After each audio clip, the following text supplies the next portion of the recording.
Good morning and welcome to the Environmental Echo, the podcast by PW Grosser Consulting. I'm your host, Paul Boyce, CEO and President of PW Grosser. And today, for a first, we have a New York State Senator with us to grace us with his time. You know, I know you guys are always busy with legislation and helping run the state. We have Mario Mattera from the 2nd District here in Long Island, which, Mario, welcome. Thank you for joining us. Well, thank you so much, Paul, and PW Grosser, and I got our Charlie here. This is very exciting. A lot of years with Charlie, and I really appreciate his time and his expertise. What he's done over the years to protect Long Island, from harm's way.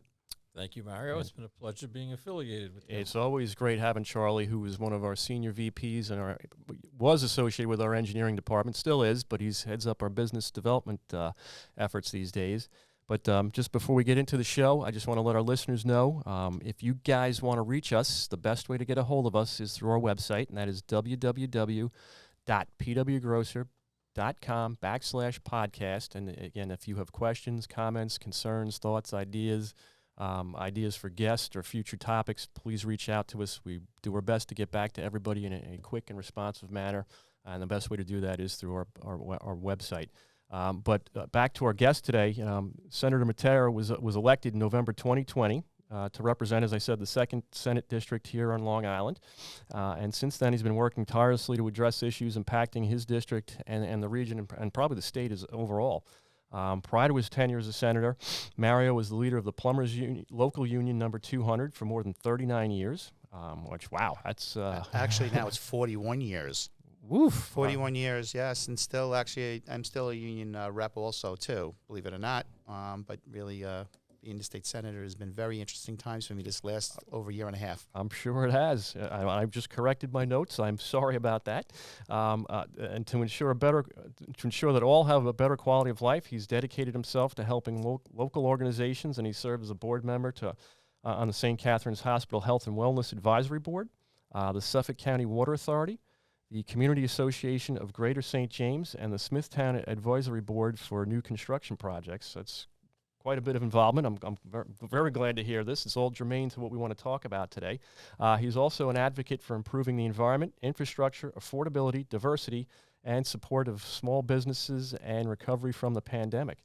His successes include helping to secure millions in state funding for sewers, which, terrific, in the Smithtown, Kings Park, and St. James business districts, which help protect the environment and enhance the economy. Senator Mattera lives in St. James with his wife, Terry, and his daughters, Jessica and Jamie. Yes. Terrific. Well, welcome to the show today, Senator. Oh, well, I appreciate it so much. And, to protect our environment is important to all of us. One of the boards that was my premier board was the Suffolk County Water Authority. I was on that board approximately 7 years. And Charlie and Leslie, you know that all the time. We had, a lot of discussions and, the problem with the PFOS and the PFOAs and the 1,4-dioxane. Oh, yeah. And to go sit there and, the worst thing you want to do is, put this burden onto the customers. One thing when you had your water bill, you were like, wow, this is the only bill that you didn't mind paying. Right. But then we have a situation where we have the contaminants that are from detergents. We could talk all day long, like Tide. Tide's a perfect example. Yes. With the 1,4-dioxane. And, right now we have the AOP systems that are going in place. With the state, you have a certain, regulations that came forward. Parts per trillion and per million was like 50 parts. Now it's down to 1 part that, now who's going to be taking care of this? One thing that was important to me is making sure that we're replenishing our aquifer, not with that we're depleting it, and making sure with the sewage treatment plants, I want to make sure we have the state-of-the-art sewage treatment plants like Riverhead, perfect example. That treatment plant has a microbiological reactor that takes out all the nitrogen, and we irrigate the golf course with the Suffolk County Golf Course out east. You know that plant very well. It was very, for the groundbreaking to the ribbon cutting, how clean that discharge water is. It was so clean that when it went back to the lab to get tested, it got tested in Pennsylvania lab. They sent it back. They said, no, we got to retest this. This can't be. It was so clean when they sent it back again, they were like, this is amazing. So we irrigate golf course, but during the winter, it then gets discharged and goes to the Peconic. That's something that we need to make sure we fix. We have to replenish. And that's something that I'm going to be focusing on. I do not want to be Nassau County. Nassau County did not plan properly. They went and they discharge out to the Sound. They discharge out to the Bay. And we got to make sure that we discharge, and it's going to be going back into our precious aquifer, which that's very important. That, in other words, our Magathy is very important to all of us. Yep. And our water supply is us. We're 80% made out of water, guys. It's just the truth, and it's very important that we protect that. And I will always be there. And this AOP system that I was talking about, excuse me, $1.5 million per well. We have 48 wells that need to have these AOP systems to take care of these contaminants. And that, think about that. That's close to, $100 million that we have to focus on. And we are going after the detergent companies with Suffolk County Water Authority with a lawsuit. And it's looking very, very good that we will make sure we get that money back. So this way it's not going to be a burden on the ratepayer. Customer. Yeah. Yes. That's terrific. I was going to say that we have a number of clients, water purveyors, and the costs are tremendous. And it's going to take a long time, I would assume, to settle any litigation. Is the state anticipating any money, either with the federal infrastructure bill or otherwise, to help these water authorities, water companies? It's so funny. I just found out that the governor is down at the education center with Suffolk County Water today. So it's so important that she realizes it, and we all realize it, that we have to take care of the. If you have regulations put in place, we need help from the federal government. We need help from the state. But one thing about the Suffolk County Water Authority, with Jeff Zabel being our CEO and the staff, they're amazing. Well-oiled machine, and we focused on this, and we made sure we did the lawsuit right away. And looks something's going to be happening with it.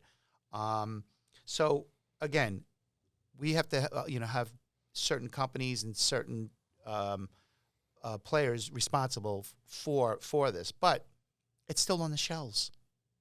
That's where I don't understand it. That we can sit there all day long, sue them, and guess it'll determine that, in other words, that they're the cause of the problem, but it's still on the shelves.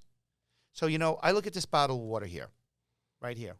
Okay, and we look at, and I'm not going to name the names, but this water that comes in from out of the states is not regulated. But we're regulated.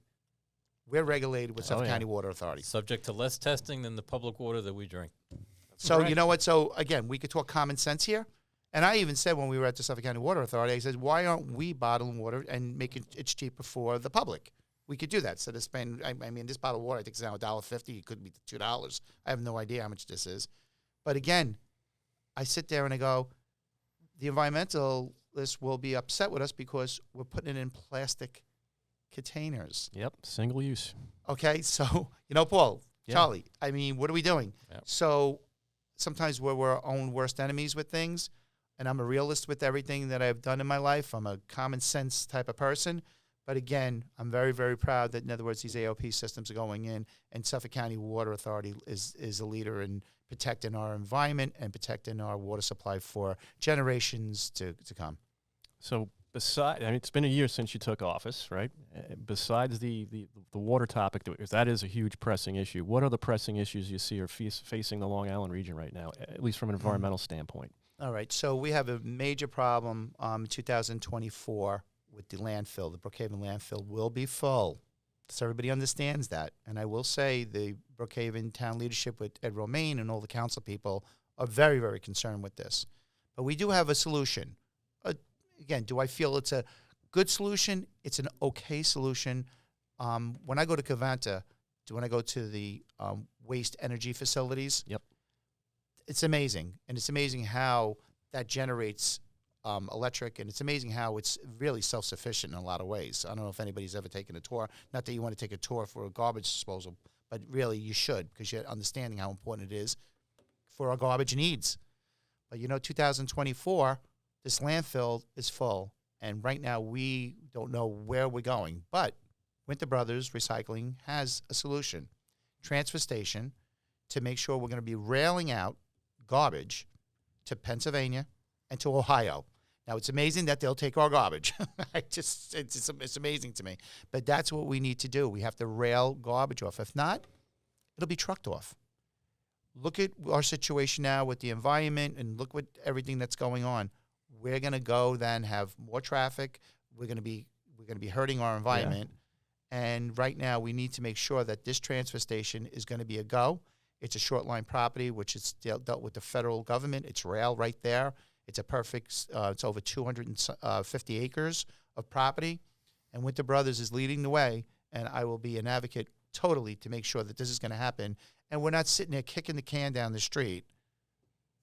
Before we need to make sure we have this fixed before 2024. Well, we've got less than 2 years now, right? Are we going to make that deadline, or is it possible?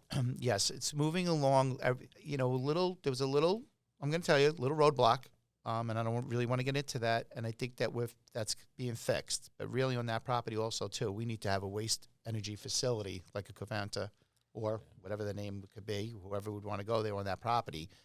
Because Brookhaven never planned for that, because we had waste energy facilities like in Babylon over in Smithtown and the Huntington one. So now you got to remember something. That ash goes to the Brookhaven landfill. And again, 2024, it's full. We're very involved with the Winters Brothers project. Not on the Winters Brothers portion of it, but the majority of that property is involved. And North Point Development is involved with that, and we're their engineers. So, I'm familiar with the issues, and like you said, probably not worth getting into right now, but it is so important, and it's really the obvious answer. Charlie, I'm going to tell you something. We can't just sit there again, kicking the can down the road and saying, you know what, we're not fixing this. This is where government needs to step in and say, let's get this done. For this to go to the town of Brookhaven for approvals is going to be a disaster, because that's where you're going to have problems, and that will go past. Well, that's when it'll go past the 2024 deadline. That's what gets my pulse quickening here. It's just the speed of government at times. Exactly, and I can sit there and say, other states will take our garbage, ash, whatever it is. But again, if we did have the Covanta, instead of having 150 cars per day, train cars per day, we then have had a Covanta, you knock that down to like 50 cars just for ash. And certainly rail is better than trucking. Oh, without a doubt. We can't. Way more efficient. We look what we just did with the Long Island Expressway just to get that done. That was another thing, the press conferences and to making sure we don't deserve our roads to look like the way they are. There it is. I'm a newly elected official and having all kinds of press conferences and sitting there even with 25A going from Stony Brook all the way to Port Jeff Village, all those roads. We didn't deserve that all that time, but we did get it done, pushing, making sure the DOT, and I got to say one thing, I will give the New York State DOT a lot of credit, but our roads, think about something, pavement. You're an engineer, Charlie, you understand that. We did concrete. It needs to be concrete roads that are going to last a lot longer. Look at the east end of the Long Island Expressway. How old is that, Charlie? 50 years. Okay, and look at it. We still have concrete. Yeah. How long does asphalt last for, how long does it last with traffic and if we have a rough winter and, you know what I'm saying? How long does it last, really? Well, a big part of that problem is that it was put asphalt on top of the concrete, which is, a restoration method. But I think there were other problems as to why that wasn't. Okay, but I'm going to say 15 years that lasted, and guess what? 15 years, look what we had to, deal with. Yeah. And it was just it's just something. I'm proud of our tradesmen that have been working all these nights and doing a great job to get this done for us. Because seriously, a lot of people called up our office and just so happy and pleased. Northern state, southern state. From Round Swamp Road all the way to 454, which is in my district. Just to give a heads up, my district is a little part of Huntington, which is East Northport, Dix Hills, and a little bit of Melville.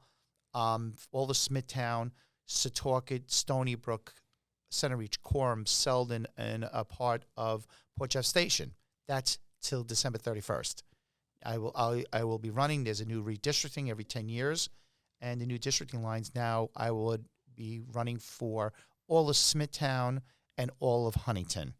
So they change every 10 years. The redistricting lines get changed. I don't want to get into that, what happened, because that was a very terrible government at its worst. And I really, again, we're talking about very important things, and that was Yes, something for that sure. should have never happened. But Yeah.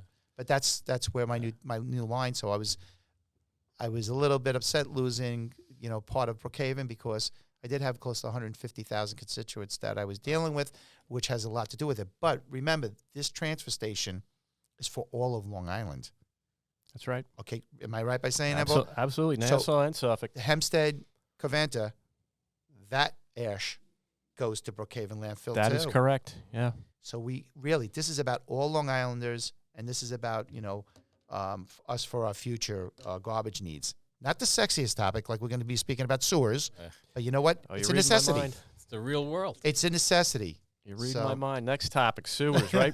we mentioned it in your intro about Smithtown, Kings Park, St. James, the business districts. How important is that Oh, to my those goodness. areas? And again, I'm going to commend my good friend Charlie and Leslie, for all the years of them, all the downtown revitalizations that we've done, which is so, so important. Let's talk about Patchogue Village. Oh, it's amazing. It's I love amazing. it. I absolutely love it. Paul Pontieri, Yep. he's my very dear friend, and look what he has done. I mean, he got some, setbacks with a lot of things over there, but he stood tall. He made sure the infrastructure was put in place. Okay, that sewage treatment plant had to be there first. You have to have the infrastructure put in place. Made sure that happened, and guess what? TriTech comes in, one of the best developers here in New York State and around. One thing about the gentlemen, Bob and Jim Coughlin, unbelievable. And they went and they made sure they got the community involved. They got the community involved, and look at that downtown. You wouldn't have been there 10, 12 years ago. You would just, pretty much you went there for, I remember my wife with the wedding stuff. You would go there for certain stores, but then you would get out of there. Now you're actually shopping. You go into the restaurants. You have the people that live in those beautiful apartments, from our young to our middle age to our seniors that are living there. Mm-hmm. And that's our goal, is to make sure that we keep everybody here. Not just everybody says, oh, we need to keep our young. Yes, I want to make sure that, our young can stay here and afford those apartments and everything like that. They're fully occupied. And you know what? That's a perfect example. Now, Smithtown. Let's talk about a diamond in a rough. In other words, Smithtown, great location to do the same thing. Main Street in Smithtown. Not going to say as large as maybe Patchogue Village, but the same thing. I worked very, very hard with the town supervisor, Wareheim, which I commend him so much. And you know what? I will say the town supervisor before that was there, so long, he didn't want sewers. He looked at sewers as growth. He looked at too much traffic. So he would roadblock it every single time. But again, we want to make sure it's the proper construction that would be done Main Street in Smithtown. Have your apartments above, your retail below, and you have a Patchogue Village. This way you have your walking foot traffic. St. James, perfect example. We made sure that $3.9 million, which I'm still trying to receive from the state, which that's another story we're not going to get into today, but that was $3.9 million that we received for a dry sewer main. And I don't know if you remember that. So we made sure when we were doing a downtown revitalization to do all the streets, I knew that the water main was 60 plus years old and needed to be replaced because it was inferior piping back in the day, and it was not in good shape. So once I knew that the water main was going to be getting changed, we went to Senator Flanagan and said, while we have the street open and everything is open, let's get a dry sewer main that could go either north or south, no matter where it's going to go. Put a dry sewer main, get the pipe in the ground, because if you do it now, at least it's done, because that's down almost 20 feet down in the ground. Mm-hmm. Guess what happened? Senator Flanagan saw that. He says, you know what? You're smart. Let's do it, because it's going to cost triple the amount if we have to do this later on. And we're not going to rip up what we just did with a little downtown St. James hamlet. We made sure that we got that $3.9 million. Like I said, we're still trying to receive that from the state. It was a SAM grant. And that went in. And the town of Smithtown really stepped up to the plate, because the COVID hit. Governor Cuomo put a moratorium in on SAM grant monies. And next thing you know, but the town had to go then pick that up, because the work started. The work started because you really have to start the work for them to see you, to give you the money for the SAM grant. Moratorium gets put in with SAM grant monies, and the town had to foot out the money. But Ed Wareheim and the council people knew it was so important not to stop the project for our future, because that could go to Jaredine, that can handle all I 25A. was going to ask you, what's the status of connecting that to something? There it is. It's all connected. That's perfect. So we go down. So now they're actually with Peter Scully, which we're very, very close to with the Suffolk County, with Steve Malone's office. And Peter Scully is the master with sewers. You know, he knows what he's doing. And so we have a location, and I have another location that I was talking about, but the Fairfield property apartments to do an expansion on that sewage treatment plant to handle the Lake Avenue. So that's being looked at right now.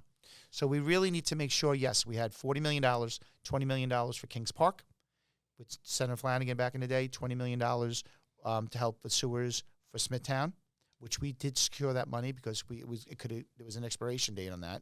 So we did secure that money with Assemblyman Fitzpatrick and myself to make sure that money wasn't going anywhere, especially with the county and town officials like Ed Wareheim with Steve Malone's office. They're working together and making sure that we secured that money. So we're going to be working now on the Kings Park sewers, which is going to be moving forward, which we're really excited about. And then, we're going to be working then on Smithtown. It's important for everybody to work together, and you've mentioned people on both sides of the aisle. Mayor Pontieri has cobbled together money from so many different sources to accomplish what he's accomplished. He's looking and has, helped connect properties that are outside of the village itself to the treatment plant. And Ed Wareheim, Supervisor Wareheim, is also very progressive with respect to the infrastructure. And you're right.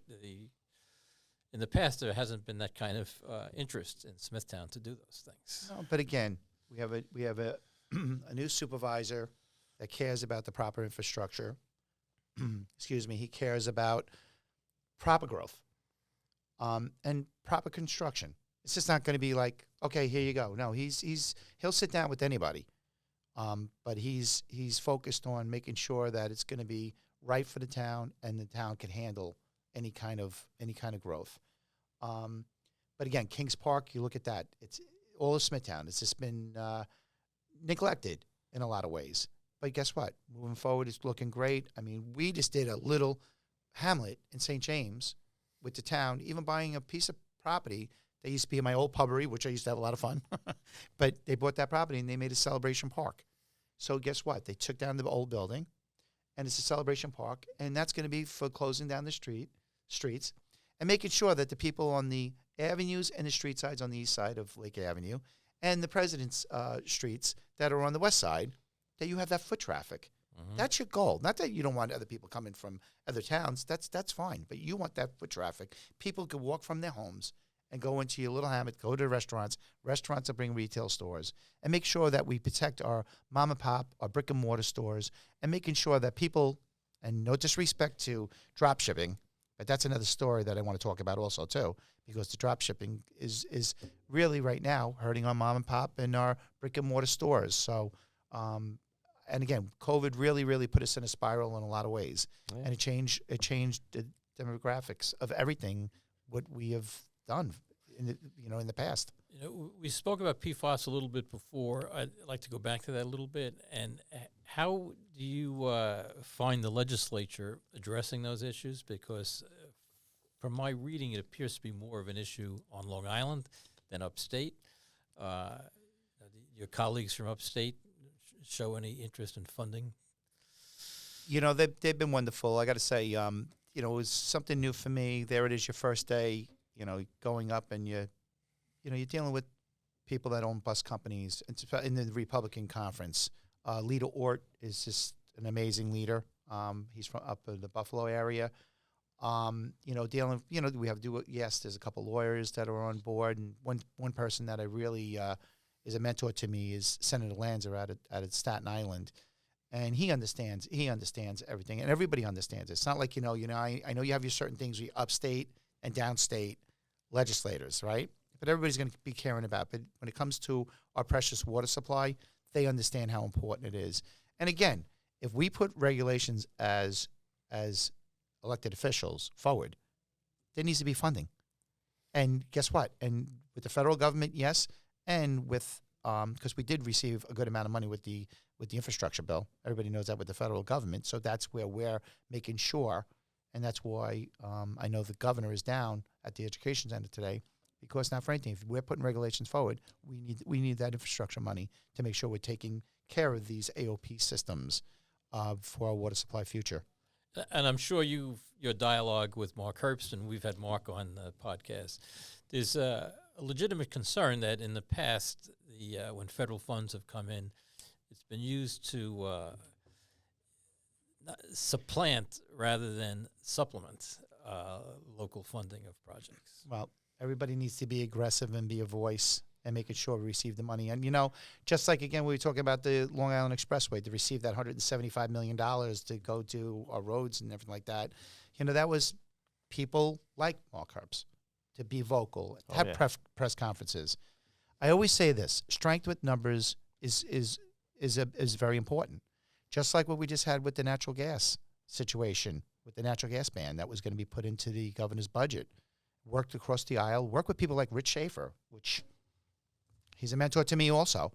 But, I worked very, very hard to make sure that was going to not be in the budget. Natural gas is so important. Our propane is so important for still to continue. I am for renewable energy till it's perfected. And I'm very, very concerned to sit there and say that fossil fuels are going to be totally out of our lives like right away. No, it's going to take decades before that's going to happen. It's going to take decades before everybody's going to have an electric car. Very important that everybody, understands, in other words, what was happening. And what you're doing is you're putting another roadblock ahead of us that's so premature. And that's where I come in, and I had my press conference at the town of Smithtown right on the steps of town hall to bring the right people forward. And what I did was, again, that's what needs to be done in government.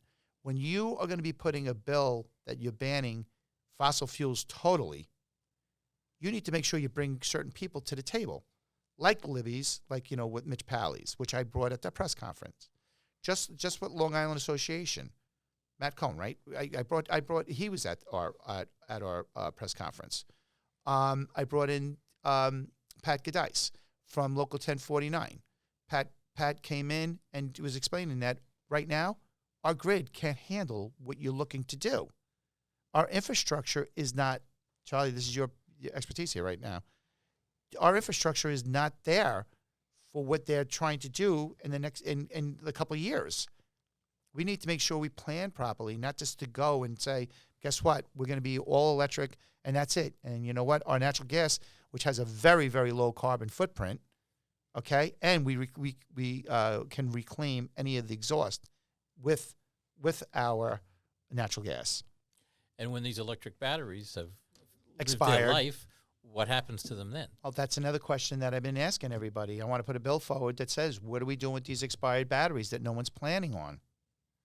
Where are they going? How do we repurpose them, or what do we do with them, huh? Oh, I have no problem. One thing about, we were talking about the ash, I found out they invented something with the ash that, in other words, comes out that they could do something with pavement. Mm-hmm. So I'm happy. At least you're recycling the garbage ash. Let's do something like that. What are we doing recycling with these batteries? Do you realize that? Do you realize an electric car goes on fire? The fire department right now sit there. They have to let it burn down to the ground. You can't. You have to submerge it in water to put it out. You can't just go there and just put. You have to let it burn to a ground. One of these electric cars.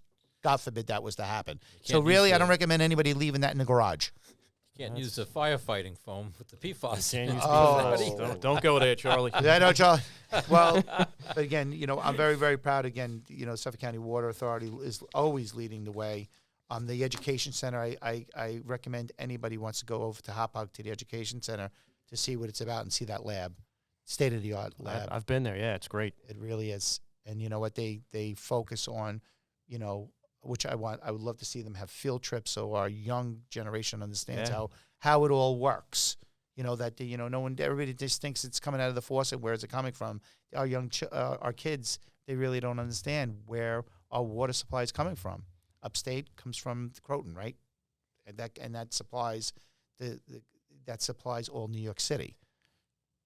And right now we have a situation in Nassau County that there's 3 wells that are going to be reopening in Queens that sits on the same aquifer that feeds water to Nassau County. So once that opens up, so that's going to be taking supply away. Nassau County now is suing the city of New York because those 3 are going to be opening up.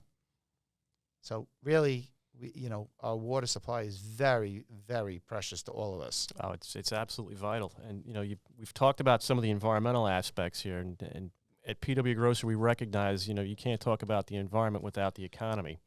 What do you feel are the most prominent economic issues facing the Long Island region right now? Oh, boy.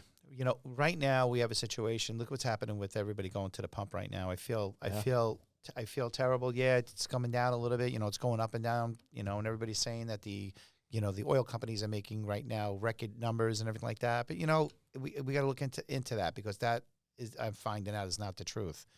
I really just feel that government wants everything to be, renewable energy, which again I am for it till it's perfected.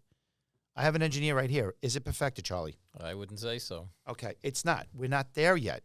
When we're there, let's have a plan. Let's put it together. But right now, not having that Nessie-Williamsburg pipeline that was coming in that time, and it was shut down by Governor Cuomo, which was upsetting to me because we needed that supply. Do you realize that we truck in when we have a load right now, especially in the wintertime? They truck in frozen natural gas with trucks. How are we protecting our environment doing something like that? That is the truth, Paul. Yeah, I didn't know that. Trucking in, did you know that, Charlie? No. Trucking in frozen natural gas, then it gets defrosted, then it gets pumped into the system when we have a capacity load. I assumed it was all the pipeline coming from Right. Pennsylvania or upstate. No, they have to come in, and especially if there's right now the capacity load. That's the reason why right now you can't. If somebody wants to build a building, and the capacity is not there. Right now, NACRID is saying, I'm sorry, I can't do anything for it. Yes, one of the first buildings that we're doing is over in Bayshore, the old Toro College. That's going to be electric heat pumps. And they're hoping that, in other words, look what's happening with California. California's having all these blackouts and all this right now because there's so much of a load that they can't handle it. True? Yeah, well, what's going to happen if there is a power outage for a week? And we've seen that on Long Island. So what happens with the rechargeable cars at that point? It's seriously, we're not there yet. But again, I really feel in the future, it'll definitely be there, and I'll be happy with that because I care about our environment in a lot of ways. But you know what? Right now, all we're doing is hurting the public right now, especially at the gas pump. We're hurting them at the food stores right now. Right now, look at the prices of food. It's just out of control. Inflation. Inflation's bad. Look what's happening right now also, too, with the cargo ships that are sitting out in the ocean right now, sitting there not being unloaded. What are we doing right now, me being in construction? We can't even get materials on the job sites. It's going to be very much of a disaster with all the schoolwork that's going on right now, that we're going to be opening up our schools. And right now, me being in the plumbing business, they can't even get treatment fountains. We're seeing that in all kinds of work and between supplies, and it's crazy what's going on. I know, but guys, what needs to be done is, guess what? We have the National Guard. We have tried do what we have to do to unload these cargo ships and move forward. Yes, COVID stopped production. We all know that. And what it did was it really put us in a spiral situation that you sit there and you say to yourself, okay, what's the solution? We got to fix this. We got to make sure we unload these cargo ships to get this economy moving. It's just hurting everything. It's hurting now. What they do is, right now, a builder is investing into building his building, right? He has a certain price, a budget. Am I correct? Yeah. So what happens is, guess what? Can't get the materials. That delays his project. That delays him paying his bank payments. But guess what next happens? You go after labor. Labor right now is sitting there right now struggling to even put gas, fuel in their car to go to job sites, to go, construction is the backbone of the whole economy. Everybody knows that. And once construction hurts with this inflation, this is serious times that we're going to have. And I like to be positive, not negative. Well, it goes back to, we mentioned the Infrastructure Investment and Jobs Act, right? So talk about construction. We're excited to see this get kicked off eventually, and as an engineer in the engineering industry, it's going to provide a lot of work and jobs and everything else. As you said, construction is the backbone of the economy, right? How are we going to gear up to do this? I can give you, for instance, there's just seems like unemployment's relatively, very low right now, at least what I'm reading in the papers. Well, I'm going to talk about that right now also, too. We have 6% unemployment in New York State. We have more jobs than people. That's right. Okay, so what are we doing? Right. The problem is we're enabling. And you know what? I always say this to my wife. When you enable your children, what happens? Okay? Again, I don't want to be rough about it, but this is the truth. What happened here with COVID and everything like that, government gave money out. Again, we did have a situation, but it's continuing. And when you have 6% plus unemployment, when you have all these jobs out there, we as government aren't doing our right job to make sure we get people back out to work. That is so, so important. And that's where the problem lays. Even with the Plumbers Union, we had our members that were like, I'm getting $1,200 a week. Why? And then we're an essential workforce. No, you're in the plumbing industry. We got to make sure that we're out there for the public. Not that you're sitting here because you're receiving $1,200 a week. So yes, it was important. We went through a bad situation with COVID. It was something that was, unfortunate in a lot of ways, and we need to move forward and you know what, get back on the saddle. Let's go. Let's get things moving. And I think it's just moving a little too slow for me. It absolutely is, because we've, as you said, we've more work than we can do at our office. We're trying to hire, we're trying to find bodies, and it's next to impossible. Okay, so again, 6% unemployment. We're not doing our job to make sure that people are getting back out to work and interviewing and getting things rolling again. So you know what? Government needs to do a better job. In your time in the Plumbers Union, you've probably seen a lot of changes that translate into environmental. I mean, going back to probably when you started was when they eliminated lead in solder. And what other aspects of the environment have touched the Plumbers Union in those 40 years? Well, I'm going to tell you, the materials have changed so much, really, like with the PEX tubing, from copper. I'm a copper guy more than PEX tubing. I just think that, in other words, even when you're drinking out of this bottle, I just think about, the same thing. I just think copper is a better product than plastic. But, in certain installate, where you're installing, like, with radiant heat and stuff like that, I have no problem with that. So, has it changed a lot? Yes. I'm very, very concerned about the natural gas, because that's a big part of plumbers' work. Think about it. Natural gas, propane, pipe, all that. Do I feel that hydrogen is for our future for renewable energy? That will be still, obviously working with the plumbers. Hey, the electricians right now, Local 25, they understand it. I even had NECA at my press conference saying that this is premature for us to do the ban. NECA, National Electrical Contractors Association. Imagine that. Charlie Gardner. He was there because he said, this isn't, we're not there. So that's what I did. I made sure I brought the proper people to that press conference. But getting back to your question, I really just feel that, in the future, especially for plumbers, the hydrogen power is going to be something important. And that is a great renewable energy that I'll be something that I will be an advocate to help with that. I have a bill that's going to be coming out that's going to be doing research for making sure we're looking at hydrogen power for another fuel source. Yeah, I've become more familiar with that recently. We've been doing a lot of reading on it, for sure. Okay, Mattera, yep, right? Yep. NASA Suffolk Bill. He's the hydrogen king. He is the hydrogen guy, and he's very vocal about it, and he's 100% right. And I will be working very closely with him to make sure. Yeah, no, it's gonna be important. We need to. We can't just think about something. We can't just say, okay, we're gonna have solar panels. We're gonna have wind. It doesn't generate. It really doesn't. Like, we have that wind farm that's out on the East End, right? What does that really generate, Charlie and Paul? Yeah. No, man, it was a great press conference. Yeah. But we need to make something that's going to contain, that it could be contained, that could be stored.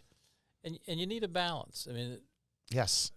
When you and I started in the business, nuclear power was a big thing on Long Island, and they were promoting all electric houses, and everything was all electric was a great thing.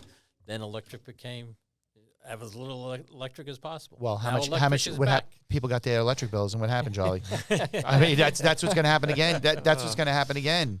And that's again, we need to have other sources of fuel source. And again, to sit there, we talk about oil, that's off to the side, but propane and our natural gas is so important for our future.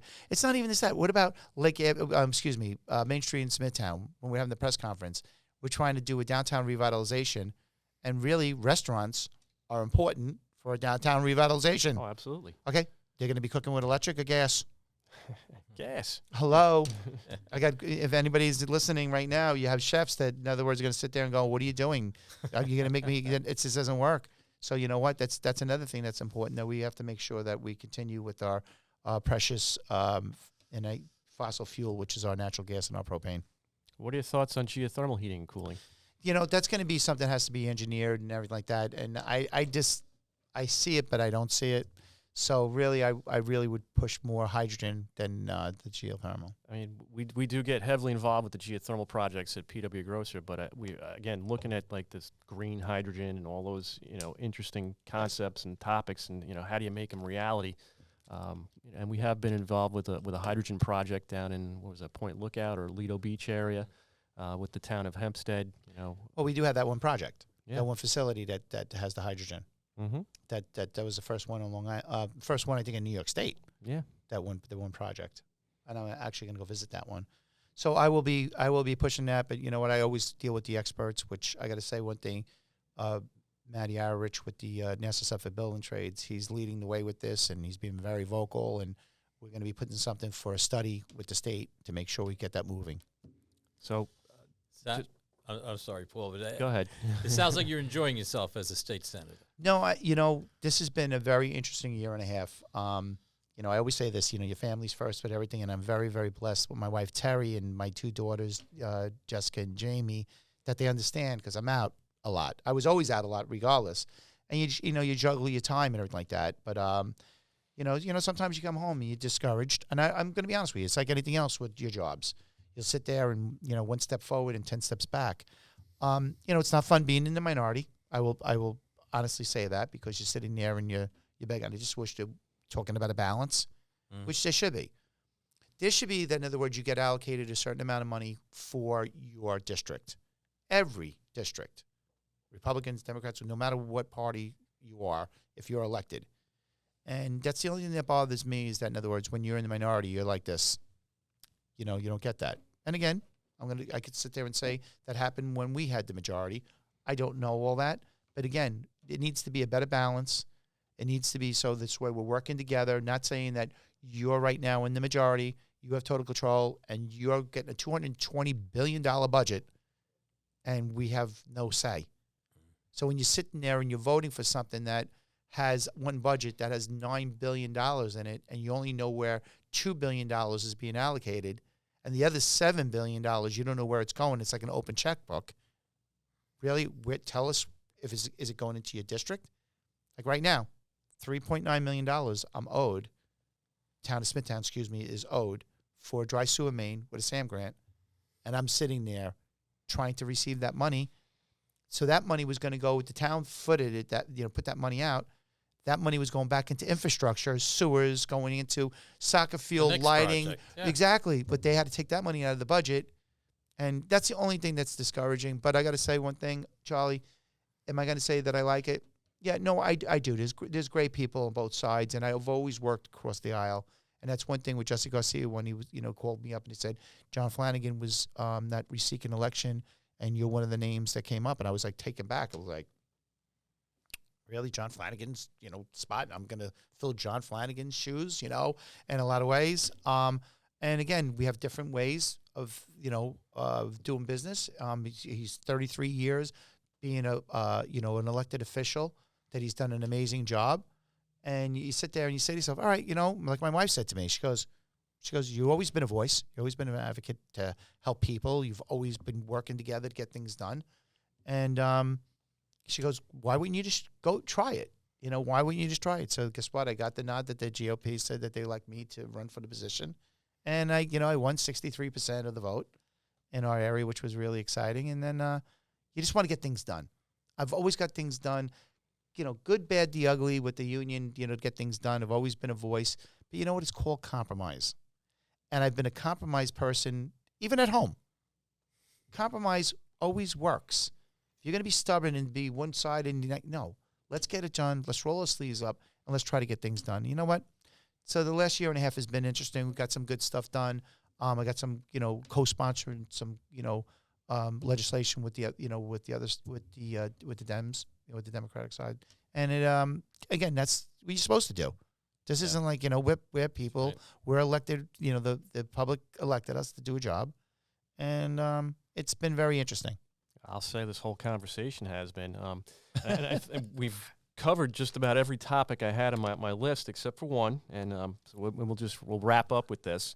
And it pertains to the former Kings Park Psychiatric Center. Any idea what's going on future? I mean, this could be possibly a regionally transformative potential project if we do it right, or what are your thoughts? Okay, so I've always had good thoughts for that property. Me personally, this is Mario speaking. This is back in the day. I'm going to tell you 20 years ago. And Charlie probably remembers this because we go back a long, long time. And there was a master plan that was coming in wanted to purchase the property. Just so everybody understands, back in the day when Governor Pataki was governor, he called up Supervisor Vecchio at the time, called him up and was going to give the property for $1 to the town of Smithtown. And the Supervisor Vecchio actually said no. He says, no, he didn't want to deal with it. He didn't want nothing to do with the property. Who knows with the cleanup and everything like that. You don't know. There's tunnels. There's no as-built. There's nothing that you could, we just did a whole water main through the whole property, and they were hitting everything over there. Well, they were hitting tunnels and stuff like that. So, okay, but that property I look at should be a Northport Village. I look at that property down there, boat slips, and a beautiful village concept. And that was actually a developer's plan back 20 years ago, came forward to the town, and town didn't want that. So there's a master plan with the state, and it's pretty much a lot of some restorations on some of the existing buildings, not the big building, 83, what number it is. How many acres is that property? Oh, goodness, I think that's a good question. I think it's 400 and something acres. Mm-hmm. That's right. Am I right? Yeah, it's over 400. So, and there is a master plan right now, and the Civic and the Chamber is involved with Kings Park, and they're involved to work on the master plan. It's a lot of open space. There was a couple acres, like 53 acres in the front that the town was trying to do something with the state, with us, to use that for parkland, for, soccer fields, baseball fields, walking. It was going to be something good, but that didn't look like that. The Civic was not interested in that happening. There is matured forest over there that, is something that, the civic leaders are, concerned about, that if that was going to be touched. But, there's buildings there that need to be demolished. They need to come down. Oh, we all know that. And to be honest with you, to do that, it's going to be the environment, the asbestos, so it's, and both of you guys, Paul and Charlie, you know how important that is, and that needs to be planned properly, and that costs a lot of money. So right now there is a master plan for a lot of open space, walking parks and all kinds of ideas with the state, and we'll find out more how that's going to be planned out. Right now it's being thought of, and they are working on it. Did the town hire someone to develop the master plan, or did the state? The state. The state's working with the Civic and the Nesquag State Foundation. They're working together. They're working together with them, and that's the community is important. That's the community input is very, very important. Yeah, I can have my views, what I feel. Again, like I told you about the beautiful Northport Village concept. Yeah. And that would generate again, there it is, the local community. And again, I don't want the town right now to be forgotten about. That's not the case here. But again, that I look at boat slips, I look at restaurants, I look at nothing crazy, just a nice, quaint little village would be perfect down by the water. That sounds like a great idea to me. It is. I'd love it. I love Northport. Yeah. Oh no, beautiful. It really is. We go there all the time. Yeah. All right. Well, that's what we had. But before we wrap up, do you have any closing thoughts or comments you want to add? Something we didn't touch on? Anything that comes to mind? Or Well, what comes to mind that this election that's going to be coming up is going to be very, very important in November 8th. Everybody saw exactly what happened with the primary. And I'm very, very concerned about the future, the way we're heading in New York State in a lot of ways. It's just been, we need to focus on, obviously, what's happening with inflation. We need to focus on making sure we're protecting our environment, like the discussions we had here today. Yep. But we still need to make sure that, again, this natural gas situation is very, very important. This garbage situation is very, very important. We got to make sure that we focus and get the job done and to work on both sides. So I will always do that. But we need to focus on what's happening also too with our police, our public safety, which is so important to all of us. I said this, and I'm going to say it again. I know this is about the environment, but we need to make sure that we repeal certain laws, get the right people to the table, the professionals that deal with these problems, and come up with a solution, not just to go and put a bail reform, and next thing you know, this is out of control in a lot of ways, what's happening with public safety.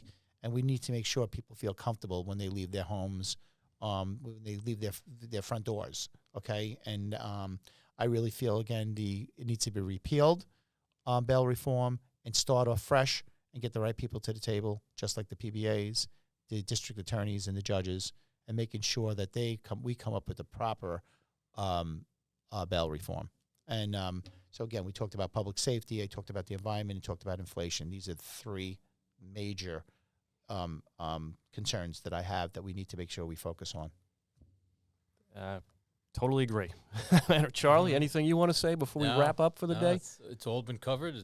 Again, I said you've been a great guest. Absolutely. Great guest? Thank you so much. Outstanding, actually. It Wow. was very lively, and we appreciate your time. So I just want to wrap up by thanking Senator Mattera for his time today and his insight and thoughts and his commentary on the environment. It's been enjoyable to hear and refreshing in certain respects. And Charlie, again, thank you for your time as a repeat offender here on the show. We love having you.